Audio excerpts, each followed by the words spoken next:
Assalamualaikum warahmatullahi wabarakatuh. Hello, what's up guys? Ya, perkenalkan, nama saya Romadion Rahardiansyah, NIM 2021 1010 1164 dari Universitas Jember, Fakultas Kesehatan Masyarakat. Nah, di dalam video ini saya akan membahas tentang penyebab demam berdarah dan pengobatan. Nah, tunggu apa lagi? Mari tonton video saya kali ini. Oke? Gas! Sebelum saya membahas penyebab dan pengobatan demam berdarah, saya akan memberitahu kondisi demam berdarah di Indonesia. Demam berdarah masih menjadi salah satu masalah kesehatan masyarakat di Indonesia. Tingkat terjangkitnya penyakit ini merupakan tertinggi di antara negara-negara Asia Tenggara. Sepanjang tahun 2013, Kementerian Kesehatan mencatat terdapat 1.649 penderita dengan angka kematian mencapai 754 orang.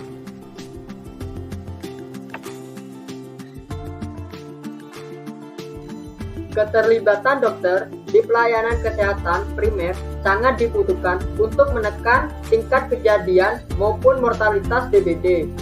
Komplikasi pada demam berdarah bisa menyebabkan kerusakan sejumlah organ seperti paru, hati, dan jantung.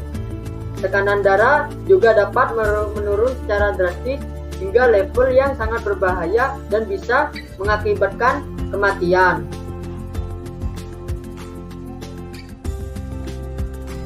Apa sih penyebab demam berdarah? Di sini saya akan menjelaskan penyebab demam berdarah. Silakan ditonton ya guys.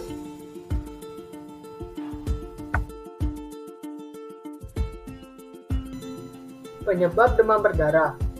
Demam berdarah disebabkan oleh virus dengue yang dibawa oleh nyamuk Aedes aegypti dan Aedes albopictus. Virus tersebut akan masuk ke aliran darah manusia melalui gigitan nyamuk. Biasanya jenis nyamuk ini menggigit di pagi hari sampai sore menjelang petang. Penularan virus dengue terjadi bila seseorang yang terinfeksi digigit oleh nyamuk perantara. Virus dari orang yang terinfeksi akan dibawa oleh nyamuk dan menginfeksi orang lain yang digigit nyamuk tersebut. Virus dengue hanya menular melalui nyamuk dan tidak dari orang ke orang. Virus dengue terbagi menjadi 4 tipe, yaitu D1, D2, D3, dan D4. Ketika seseorang terinfeksi salah satu tipe virus dengue dan berhasil pulih, maka tubuhnya akan membentuk kekebalan seumur hidup terhadap virus tersebut. Akan tetapi, kekebalan terhadap salah satu virus tidak menutup kemungkinan terjadinya infeksi oleh tipe virus dengue yang lain. Bahkan seseorang yang pernah terinfeksi virus dengue lebih berisiko terinfeksi untuk kedua kalinya. Selain pernah mengalami infeksi virus dengue, faktor lain yang dapat meningkatkan risiko seseorang terkena demam berdarah adalah tinggal atau bepergian ke daerah tropis. Demam berdarah juga lebih beresiko dialami oleh bayi, anak-anak, lansia, dan orang dengan kekebalan tubuh lemah.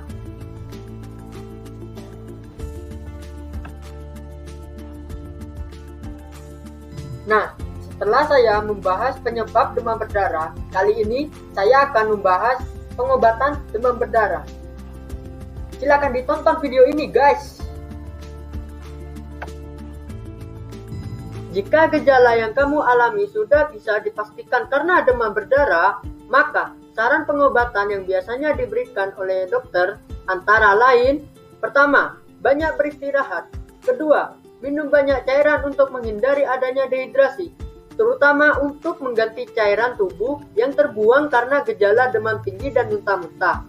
Ketiga, berikan asupan makanan yang bernutrisi. Keempat, meminum paracetamol atau acetaminophen untuk meredakan demam dan nyeri. Kelima, menghentikan segala aktivitas untuk sementara waktu hingga tubuh benar-benar sembuh.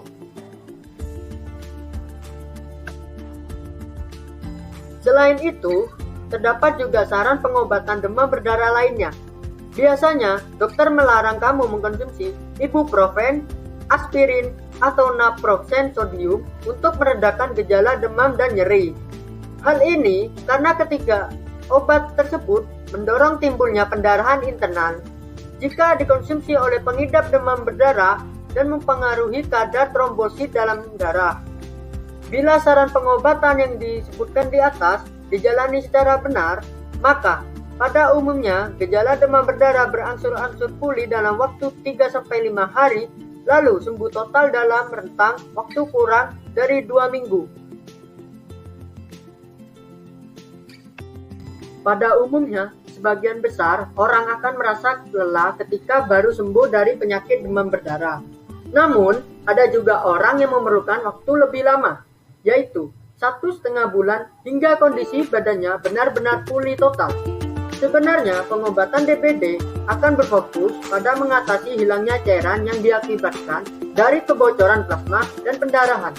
Obat-obat yang disarankan atau diberikan bersifat simptomatik atau mengobati gejala. Jika demam, maka diberikan antipiretik, obat penurun demam. Mual, diberikan antiemetik, dan lain-lain.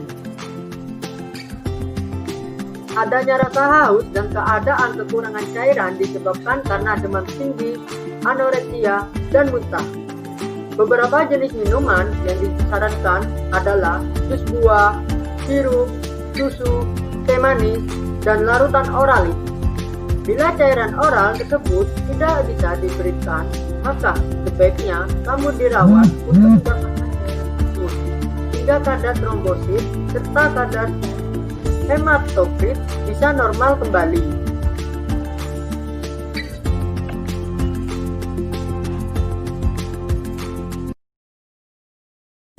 Baik, terima kasih guys sudah menonton video saya kali ini. Semoga ilmu yang saya berikan kepada kalian bisa berguna untuk kedepannya. Sekali lagi saya ucapkan terima kasih. Wabillahi taufiq wal hidayah. Wassalamualaikum warahmatullahi wabarakatuh. Have a nice day guys.